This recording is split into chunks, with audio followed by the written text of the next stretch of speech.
సంఘములో, సమాజంలో సంస్కరణలు తీసుకురావడమే ఉజ్జీవమా? ఇంతకీ ఉజ్జీవం అనగా ఏమిటి? అది ఎలా వస్తుంది? ఈ విషయాలను నేటి ఈ పాఠంలో ఆలోచిద్దాం.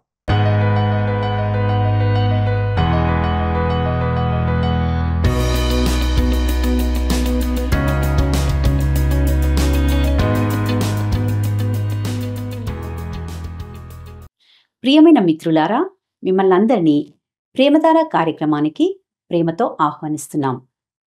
దేవుని మహాకృపలో మీరందరూ క్షేమంగా మరియు సంతోషంగా ఉన్నారని మేము నమ్ముచున్నాం. ఈ కార్యక్రమాలు మీ ఆధ్యాత్మిక జీవితాలకు మేలుకరంగా ఉంటున్నాయని, అందరి సత్యాలు మీ జీవితంలో అన్వయించుకుంటున్నారని విశ్వసిస్తున్నాం. ఈనాటి పాఠంలో మనము ఆధ్యాత్మికంగా వెనుకకు జారిపోయిన వ్యక్తులను ఎలా ఎదుర్కోవాలో అనే విషయాలను గురించి తెలుసుకుందామా? స్తుతించెదాని నామం దేవా అనుదినం, స్తుతించెదాని నామం దేవా అనుదినం. దయతో కాపాడినావు, కృపనే చూపించినావు. దయతో కాపాడినావు, కృపనే చూపించినావు. నిన్నునే మరువనేసు, నిన్నునే విడువనేసు, నిన్నునే మరువనేసు, నిన్నునే విడువనేసు. స్తుతించెదాని నామం దేవా అనుదినం.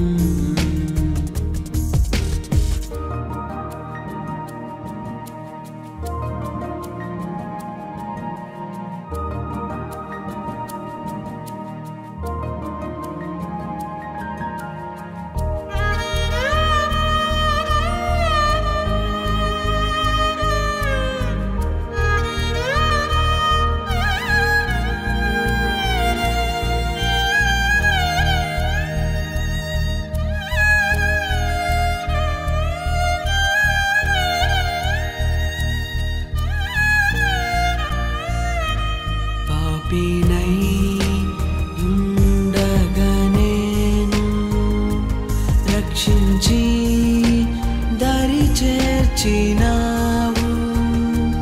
పాపినై ఉండగనేను రక్షించి దరి చేర్చినావు. నిన్నునే మరువనేసు, నిన్నునే విడువనేసు, నిన్నునే మరువనేసు, నిన్నునే విడువనేసు. స్తుతించెదాని నామం దేవా అనుదినం. సిలువే నాకు శరణం, నీవే నాకు మార్గం. సిలువే నాకు శరణం, నీవే నాకు మార్గం. నిన్నునే మరువనేసు. క్రీస్తునందు ప్రియమైన ప్రేమధార వీక్షకులందరికీ మన రక్షకుడైన యేసు క్రీస్తు సాటిలేని నామంలో శుభములు తెలియజేస్తున్నాం. నేటి ఈ పాఠంలో ఇర్మియా గ్రంథము 4 నుండి 6 అధ్యాయాలను ధ్యానించుకోబోతున్నాం. ఆధ్యాత్మికంగా వెనుకకు జారిపోయిన వారి విషయంలో ఇర్మియా ప్రవక్త వ్యవహరించిన తీరును ఇందులో గమనిస్తాం. యోషియా రాజు సంస్కరణలు చేపట్టిన కాలంలోకి మనము వచ్చి ఉన్నాం. దేవాలయంలో దేవుని యొక్క వాక్యాన్ని కనుగొనబడక ముందు ఇది జరిగి ఉంటున్నది. కాబట్టి ఇది సంస్కరణ మాత్రమే అవుతుంది, కానీ ఉద్యమం కాదు. యోషియా రాజు తలపెట్టిన ఈ సంస్కరణ చాలా బలహీనమైనది, సారము లేనిది. యోషియా రాజు నిజాయితీగా ఉన్నాడు మరియు అతడు ఖచ్చితంగా దేవుని వైపు తిరిగాడు. అతడు ఇర్మియా యొక్క మాటను కూడా విన్నాడు. కానీ ఇర్మియా తాను చెప్పిన కొన్ని ప్రవచనాల్లో ఎంతో నిజంగా నమ్మదగిన వాడుగా ప్రవచించినప్పటికీ ప్రజలు నిజమైన విధంగా దేవుని వైపు తిరిగి రాలేదు. మనము ఇర్మియా ప్రవచించిన 2వ సందేశంలోనికి వచ్చి ఉంటున్నాం. ఇది 3వ అధ్యాయంలో ప్రారంభమై 6వ అధ్యాయం వరకు కొనసాగుతుంది. ఇందులో ఇర్మియా ఆధ్యాత్మికంగా పడిపోయిన ప్రజలను ఉద్దేశించి పరిస్థితులను చక్కపరచడానికి ప్రయత్నిస్తున్నట్టుగా గమనిస్తాం. ఇర్మియా గ్రంథము 3వ అధ్యాయము 10వ వచనాన్ని ఒకసారి గమనిద్దాం. ఇంతగా జరిగినను విశ్వాసఘాతకురాలగు ఆమె సహోదరి అయిన యూదా పై వేషమునకే కాని తన పూర్ణ హృదయంతో నా వైపు తిరుగుట లేదని యెహోవా సెలవిచ్చుచున్నాడు. ప్రియులారా, వారు కేవలం బాహ్యంగానే దేవుని వైపు తిరిగారు. వారు దేవాలయానికి వెళ్ళారు మరియు ఆచారాలను పాటించారు, కానీ వారి హృదయము అందులో లేనేలేదు. ఇలా యోషియా ఉజ్జీవం తీసుకురావడానికి ప్రయత్నిస్తున్న విషయంగా మనము గమనించగలం. దీనిని బట్టి మనము అర్థం చేసుకోవాల్సిన విషయం ఏమిటంటే, మనకు ఉజ్జీవం లేకుండా రాకుండా కూడా సంస్కరణలు తీసుకురావచ్చనే విషయము ఇక్కడ స్పష్టంగా అర్థమవుతుంది. ఉజ్జీవం లేని సంస్కరణ ఎప్పుడు కూడా నిజమైన మార్పు కాదు. దేవుని వాక్యంపై వచ్చే ఆసక్తి ఉజ్జీవంగా మారవచ్చు, కానీ ఇది ప్రస్తుతం చాలామంది ప్రజలు అనుభవిస్తున్న ఒక అనుభవం మాత్రమే కావచ్చు. వారు నిజంగా మార్పు చెందారో లేదో మనం వేచి చూడాలి. ఇక ఇర్మియా కాలంలో నిజంగా దేవుని వైపు తిరగడం అంటూ జరగకుండా కేవలము సంస్కరణ మాత్రమే జరిగినప్పటికీ అది ఇర్మియా గ్రంథము 3వ అధ్యాయము 16 నుండి 18 వచనాల్లో అతడు గొప్ప ప్రవచనం చెప్పడానికి ప్రేరేపించిందని చెప్పాలి. అతడు ఆ దినాలలో దేశములన్నీ యెరూషలేములోని దేవుని మందిరానికి గుంపులుగా కూడి వస్తారని చెప్పాడు.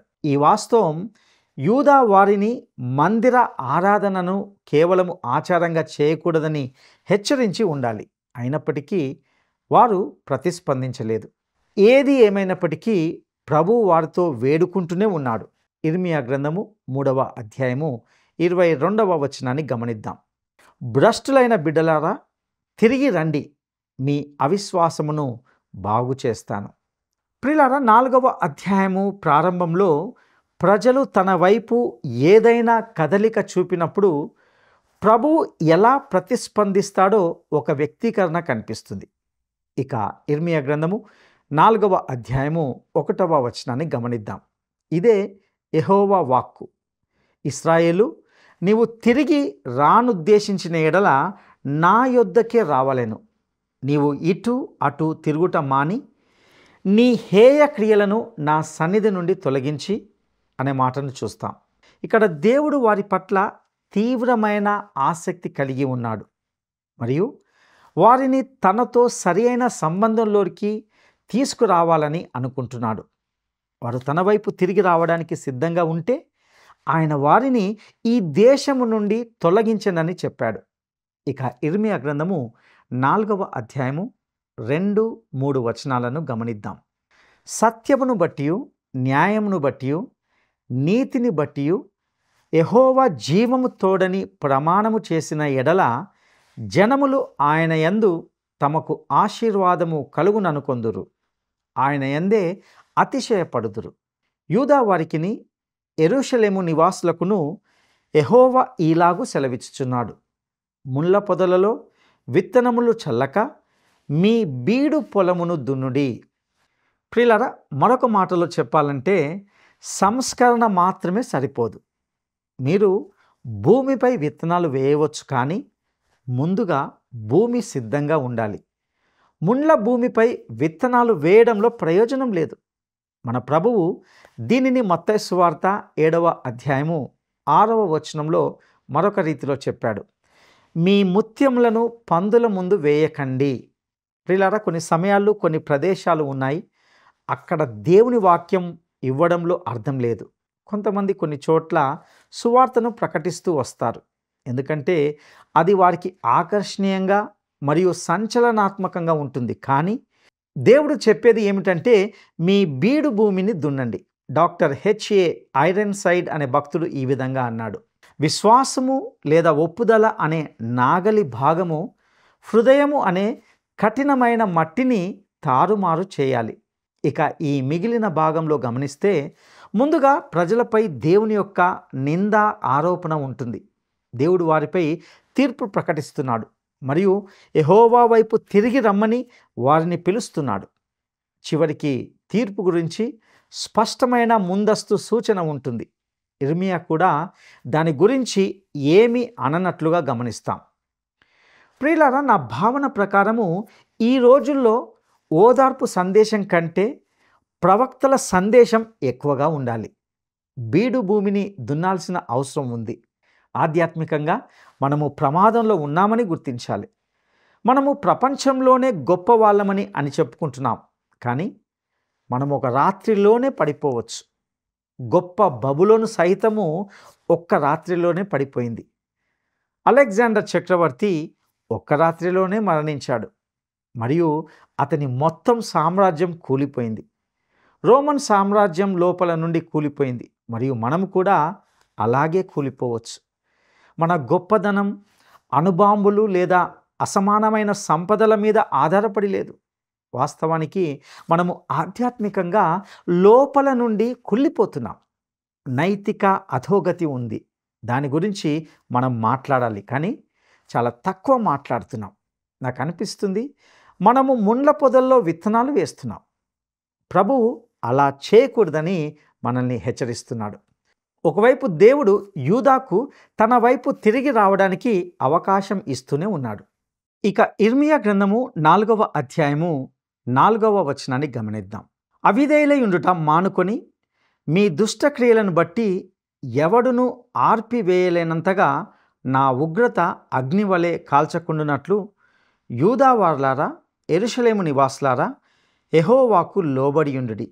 ప్రియులారా, ఇక్కడ అవిధేయులయుండుట మానుకొనుడి అనే మాటకు బైబిల్ యొక్క మూల భాషలో మీ హృదయములకు సున్నతి చేసుకొనుడి అనే అర్థం ఉంటున్నది. వాస్తవానికి దేవుని ప్రజలు బాహ్యంగానే సున్నతి అనే ఆచారాన్ని పాటిస్తున్నారు. సున్నతి అనేది ఇశ్రాయేలు జాతికి చెందిన వారని చూపించే ఒక గుర్తు. కానీ దేవుడు దాన్ని కేవలము ఆచారంగా మాత్రమే ఇవ్వలేదు. సున్నతికి నిర్దిష్టమైన వైద్యపరమైన ప్రయోజనం కూడా ఉంది. కానీ అంతకంటే ముఖ్యమైనది దాని యొక్క ఆధ్యాత్మిక విలువ. వారి హృదయాలు దేవుని వైపు తిరగాలి. ఇప్పుడు ఇర్మియా వారికి తెలియజేస్తున్నాడు, ఉత్తరం నుండి ఒక శక్తి అనగా బబులోను వస్తుంది. అది చివరికి వారిని నాశనం చేస్తుంది. ఇక ఇర్మియా గ్రంథము 4వ అధ్యాయము 6 నుండి 8 వచనాలను గమనిద్దాం. సియోను చూచునట్లు ధ్వజము ఎత్తుడి, పారిపోయి తప్పించుకొనుటకు ఆలస్యం చేయకూడని చెప్పుడి. యెహోవానగు నేను ఉత్తర దిక్కు నుండి కీడును రప్పించుచున్నాను, గొప్ప నాశనమును రప్పించుచున్నాను. పొదలలో నుండి సింహము బయలుదేరియున్నది, జనముల వినాశకుడు బయలుదేరియున్నాడు. నీ దేశమును నాశనం చేయుటకు అతడు ప్రయాణమై తన నివాసమును విడిచియున్నాడు. నీ పట్టణములు పాడై నిర్జనముగా నుండును. ఇందుకై గోనెపట్ట కట్టుకొనుడి, రోదనం చేయుడి, కేకలు వేయుడి. యెహోవా కోపాగ్ని మన మీదికి రాకుండా మానిపోలేదు. ప్రియులారా, ఇక్కడ గమనించండి, ఉత్తర దిక్కున ఉన్న 10 గోత్రాలు చెరలోకి వెళ్ళడం యూదా చూసింది. ఇప్పుడు ఇర్మియా వారిని దాని నుండి హెచ్చరికగా తీసుకోమని అడుగుతున్నాడు. దేవుడు ఉత్తర దిశలో ఒక శక్తిని, ఒక క్రొత్త శక్తిని లేవనెత్తుతున్నాడు మరియు ఆ శక్తి దిగి వచ్చి చివరికి వారిని నాశనం చేస్తుంది. ప్రియులారా, ప్రకృతి సంబంధమైన మానవుడు ఎటువంటి నీతిని సాధించలేడు, ఉత్పత్తి చేయలేడు. అందుకే ఇర్మియా ప్రజలను వారి హృదయాలను సున్నతి కోసం పిలుస్తున్నాడు. కానీ ఇక్కడ మనం చూస్తున్నది ఏమిటంటే, ప్రజలు దేవుని వైపు తిరగడానికి నిరాకరిస్తున్నారు. మరియు ఒక దేశం లేదా ఒక సంఘం లేదా ఒక వ్యక్తి దేవుణ్ణి తిరస్కరించినప్పుడు దేవుడు కూడా వారిని తిరస్కరిస్తాడు. ఒక విషయాన్ని మీకు గుర్తు చేస్తాను. ప్రభువైన యేసు వచ్చి తనను తాను ఇశ్రాయేలుకు రాజుగా అర్పించుకున్నప్పుడు వారు ఆయన్ని తిరస్కరించగా ఆయన కూడా వారిని తిరస్కరించాడు. అందుకే ఆయన వారితో మత్తయి సువార్త 23:38లో ఇదిగో మీ ఇల్లు మీకు విడువబడి ఉన్నది అని చెప్పాడు. మత్తయి సువార్త 23వ అధ్యాయము మొత్తం చదవండి. ఒకవేళ అది మిమ్మల్ని భయంతో కదిలించకపోతే మరి ఇంకేమీ సాధ్యపడదని మీకు గుర్తు చేస్తున్నాను. ఇక్కడ సాత్వికమైన యేసును గురించి మాట్లాడకండి. వారు ఆయన్ని తమ రాజుగా తిరస్కరించారు. ఆయన కూడా వారిని తిరస్కరించాడు. ప్రియ స్నేహితుడా, దేవుణ్ణి తిరస్కరించడానికి నీకు స్వేచ్ఛ ఉంది, అది నీ స్వేచ్ఛ. కానీ గుర్తుంచుకో, నీవు దేవుణ్ణి తిరస్కరిస్తే దేవుడు సహితము నిన్ను తిరస్కరిస్తాడు. ఆయన దయగలవాడు, ఆయన మంచివాడు, ఆయన ఓర్పుతో దీర్ఘశాంతముతో ఉంటాడు. ఆయన నీకు తన వైపు తిరగడానికి సరిపడే అవకాశం ఇస్తాడు. కానీ ఇశ్రాయేలు అయినా సరే, సంఘమైనా సరే, దేవుణ్ణి నిరాకరిస్తే ఏ ప్రత్యేక ప్రజలకైనా ఏమి జరుగుతుందో చూడడం ఇక్కడ విచారకరం. దేవుడు చివరికి వారిని తిరస్కరిస్తాడు. ఆ తర్వాత మిగతా మనుషులు వారిని నిరాకరించబడిన వారుగా, పనికిరాని వారుగా, విలువలేని వారుగా భావిస్తారు. ఈరోజు మన మధ్య చాలామంది ప్రజలు సజీవుడైన సత్యదేవుని అనుచరులుగా నటిస్తున్నారు. వారిలో చాలామంది ఈరోజు చర్చిల్లో సంఘ సభ్యులుగా ఉన్నారు. అనేకసార్లు మేము క్రైస్తవులము, క్రైస్తవ సంఘము అని అనడాన్ని వింటుంటాం. అయితే వాస్తవానికి మనకు దేవుని వాక్యంపై ఎటువంటి లోతైన అవగాహన ఉండదు. మరియు మనము సజీవుడైన సత్యదేవుని అనుసరించడం లేదు. ప్రియులారా, నేను మీతో కూడా ఈ విషయాన్నే చెప్పాలనుకుంటున్నాను. ఇర్మియా కాలంలో ఉన్న ఆ ప్రజల మాదిరిగానే మనము కూడా ఈరోజు అదే స్థితిలో ఉంటున్నాం. ఆ కాలంలో ఆ దేశం దేవుని తిరస్కరించింది, కానీ ప్రజలు ఇంకా ఆయన్ని అనుసరిస్తున్నట్లుగా నటిస్తున్నారు. అటువంటి ప్రజలు తమని తాము దేవుని చేత, ప్రపంచం చేత తిరస్కరించబడిన వారుగా కనుగొంటారు. దేవుడు ఇలా జరుగుతుందని ముందే చెప్పాడు. ఏ జనమైనా దేవుని అందలి భయమును నటించి కపటంతో ప్రవర్తిస్తూ ప్రపంచం తమను గౌరవించాలని, తమ వైపు చూడాలని ఆశించలేరు. దేవుడు ఈ విధంగా నియమించాడు. ఈలాగున చెప్పడం ప్రజాదరణ పొందిన విషయం కాదని నాకు తెలుసు. ఇర్మియా కూడా తన కాలంలో ప్రజా ఆదరణ లేనివాడే. నేను ఏదైనా ప్రజాదరణ పోటీ గెలవాలనుకోవడం లేదు. ఇలాంటి విషయాలు అధికారులకు చెప్పినట్లయితే ప్రజలు నాకేమీ అవార్డులు ఇవ్వరు, బదులుగా వారు నన్ను బయటకు తోసేయాలనుకుంటారని నాకు తెలుసు. కానీ ఈ గ్రంథం యొక్క సందేశాన్ని నేను మీకు నిజాయితీగా చెప్పాలని ఆశిస్తున్నాను. దేవుని నుండి దూరంగా వెళ్ళే జనాన్ని దేవుడు కూడా తిరస్కరిస్తాడు. ఇప్పుడు ఈ సందేశంలోని కొన్ని ముఖ్యాంశాలను మీ గమనానికి తీసుకురావాలని ఆశిస్తున్నాను. ఇక ఇర్మియా గ్రంథము 4వ అధ్యాయము 22వ వచనాన్ని గమనిద్దాం. నా జనులు అవివేకులు, వారు నన్నెరగరు. వారు మూఢులైన పిల్లలు, వారికి తెలివి లేదు. కీడు చేయుటకు వారికి తెలియను గాని మేలు చేయుటకు వారికి బుద్ధి చాలదు. ప్రియులారా, ఒక ఆసక్తికరమైన గమనించదగిన ఒక విషయం ఏమిటంటే, సాధారణంగా ఒక రాజ్యము కానీ, ప్రభుత్వం కానీ, వివేకులు లేదా మేధావులు అని పిలువబడే వారి సహాయాన్ని ఉపయోగించుకుంటుందని తెలుసు. వాస్తవానికి మనము చెడు చేయడంలో మేధావులం. ప్రపంచంతో మన వ్యవహారాల్లో మనము చాలా తెలివైన వారమని భావిస్తుంటాం. మనము పెద్ద వ్యాపారస్తులమని అనుకుంటున్నాం. అయితే నా ప్రియ స్నేహితుడా, మనము నీతిలో మాత్రము పెద్దవారం కాము. దేవుణ్ణి తెలుసుకోవడంలో మనము అంత గొప్పవారం కాము. దేవుడు అంటున్నాడు, ఆయన్ని తెలుసుకున్నట్లు నటించి నిజంగా తెలియని వారు మూర్ఖులు, అవివేకులు. నిజమైన విశ్వాసం లేని ఎంతటి ప్రసిద్ధ మేధావులైనప్పటికీ దేవుని వాక్యం గురించి వ్రాయడానికి సమర్థులు కారు. వారు దేవుణ్ణి తెలుసుకున్నవారు కారు. మరియు ఆయన గ్రంథాన్ని తెలుసుకోవాలంటే ముందుగా ఆయన్ని తెలుసుకోవాలి. మనుషుడు వ్రాసిన పుస్తకాన్ని దాని రచయితను తెలియకుండానే చదివి అర్థం చేసుకోవచ్చు. కానీ బైబిల్ని తెలుసుకోవాలంటే మీరు ముందుగా దాని రచయితను తెలుసుకోవాలి మరియు ఆయన్ని మీ గురువుగా కలిగి ఉండాలి. దేవుని ఆత్మ మాత్రమే దేవుని వాక్యాన్ని మీకు నిజమైనదిగా తెలియజేయగలదు. ఇక 5వ అధ్యాయంలో ఇర్మియా యొక్క నిర్దిష్టమైన పాపాలను గూర్చి వివరిస్తున్నట్లుగా చూస్తాం. ఇర్మియా గ్రంథము 5వ అధ్యాయము 1వ వచనం.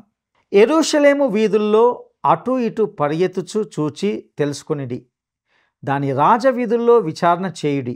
న్యాయము జరిగించుచు నమ్మకంగా నుండ యత్నించుచున్న ఒకడు మీకు కనబడిన ఎడల నేను దాన్ని క్షమించుదును.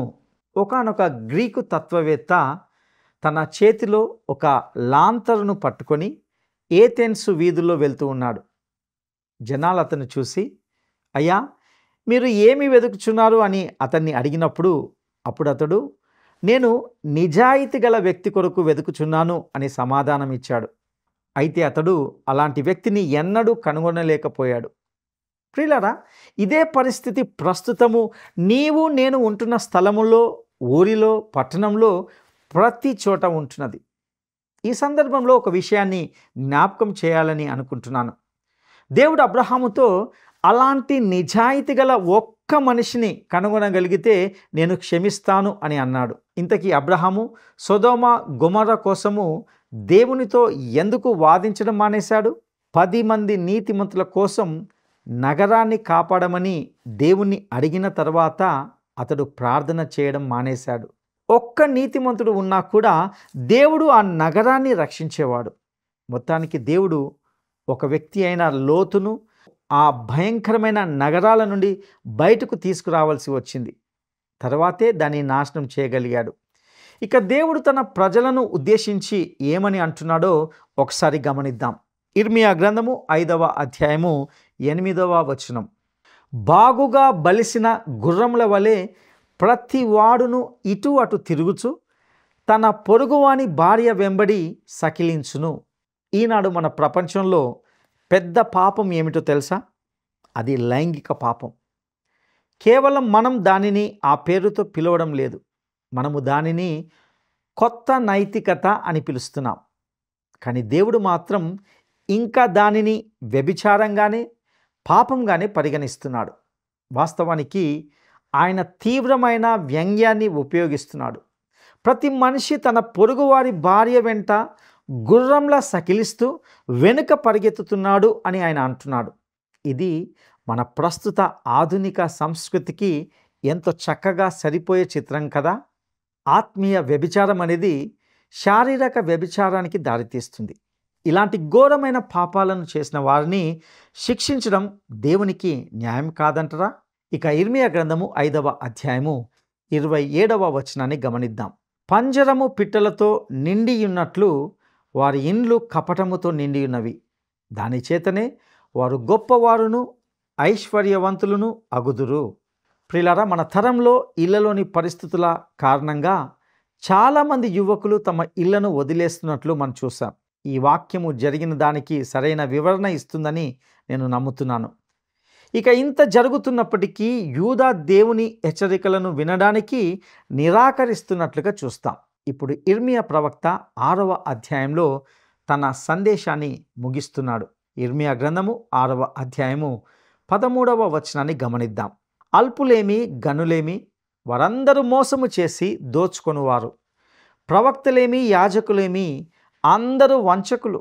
ప్రియులారా, దేశం మొత్తం కూడా లోభత్వంతో ఆవరించబడింది. లోభం లేక దురాశ లేక అత్యాశ అనేది మన దేశంలో పెద్ద పాపం. బంగారము, వెండి, సంపద, కీర్తి మరియు పొరుగువారి భార్యలపై ఆశ, ఇవే నేడు మనుషులు కోరుకునేవి. ఇర్మియా గ్రంథము 6వ అధ్యాయము 14వ వచనాన్ని గమనిద్దాం. సమాధానము లేని సమయమున సమాధానమని చెప్పుచు నా ప్రజలకున్న గాయమును పైపైన మాత్రమే బాగు చేయుదురు. ప్రియులారా, వాస్తవానికి సంస్కరణ అనేది కేవలము మీద ఉపరితలం మీదే బలము లేని సారం లేని విధంగా జరిగింది. కొంచెం మాత్రమే నయం అయినట్లు కనిపించింది. కానీ అది క్యాన్సర్ మీద ఒక పౌడర్ చల్లి గాయం నయమైంది అని చెప్పడం లాంటిది. ప్రజలు శాంతి అని అరుస్తున్నారు, కానీ నిజంగా అక్కడ శాంతి అనేది లేదు. ఈనాడు మనం శాంతి గురించి చాలా వింటున్నాం, కానీ నిజానికి మనము తుది యుద్ధానికి పోరాటానికి సిద్ధమవుతున్నామని నేను భావిస్తుంటున్నాను. భూలోకమా వినుము, ఈ జనులు నా మాటలు వినకున్నారు, నా ధర్మశాస్త్రమును విసర్జించుచున్నారు గనుక తమ ఆలోచనలకు ఫలితమైన కీడు నేను వారి మీదికి రప్పించుచున్నాను. ప్రజలు దేవుని వాక్యాన్ని తిరస్కరించడంలో వారు దేవుణ్ణే తిరస్కరించారు. మరియు మనుషులు దేవుణ్ణి తిరస్కరించినప్పుడు ఎల్లప్పుడూ ఒకటి అనుసరిస్తుంది. అదేమిటో ఇర్మియా గ్రంథము 6వ అధ్యాయము 30వ వచనంలో గమనిద్దాం. యెహోవా వారిని త్రోసివేసెను గనుక త్రోసివేయవలసిన వెండి అని వారికి పేరు పెట్టబడును. ప్రియులారా, ఇక్కడ త్రోసివేయవలసిన అనే పదానికి తిరస్కరించబడిన అనే అర్థం కూడా ఉంటున్నది. కాబట్టి ఇది ఇలా చదవవచ్చు: వారిని తిరస్కరించబడిన వెండి అని ప్రభు పిలుస్తున్నాడు, ఎందుకంటే ప్రభు వారిని తిరస్కరించాడు. దేవుడు యూదా ప్రజలతో ఇలా అంటున్నాడు: మీరు నా ధర్మాన్ని తిరస్కరించారు కాబట్టి నేను మిమ్మల్ని తిరస్కరిస్తాను.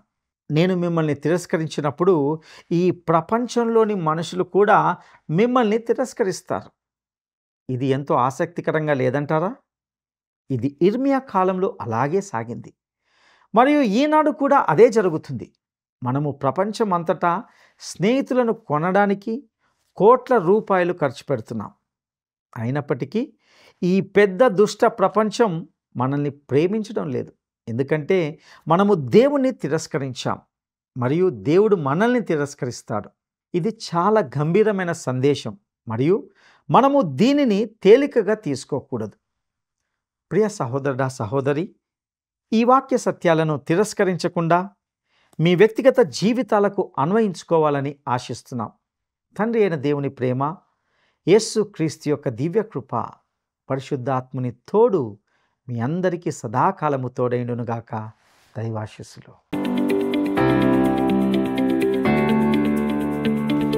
దేవునిచే తిరస్కరించబడిన వారు ఏమని పిలువబడతారు? దేవునిచే తిరస్కరించబడిన వారు ఏమని పిలువబడతారు? 1. నాణ్యత లేని వెండి. 2. త్రోసివేయవలసిన వెండి. 3. అమ్మబడిన వెండి. ఈ ప్రశ్నకు సరైన జవాబును ఈ వాట్సాప్ నంబర్కు పంపండి. మా వాట్సాప్ నంబర్ 9399952570. నేటి ఈ కార్యక్రమం మీ ఆధ్యాత్మిక జీవితాలకు ఆశీర్వాదకరంగా ఉందని, దేవుడు మీతో వ్యక్తిగతంగా మాట్లాడాడని నమ్ముతున్నాం. ఈ అధ్యయనానికి సంబంధించి లేదా మీ జీవితాలకు సంబంధించి మీకు ఏవైనా ప్రశ్నలు కానీ లేదా సందేహాలు కానీ లేక ప్రార్థనా మనవులు కానీ ఉంటే క్రింద ఇవ్వబడిన ఫోన్ నంబర్ ద్వారా మమ్మల్ని తప్పకుండా సంప్రదిస్తారని, మీ అభిప్రాయాలను, మీరు పొందిన మేలులను మాతో పంచుకుంటారని ఆశిస్తున్నాం. దేవుని సన్నిధి మీకు తోడయుండునుగాక. ఆమేన్. ఈ కార్యక్రమం మీకు నచ్చిందా? అయితే వెంటనే మిస్డ్ కాల్ ఇవ్వండి. బహుమతి పొందే విజేత మీరే కావచ్చు.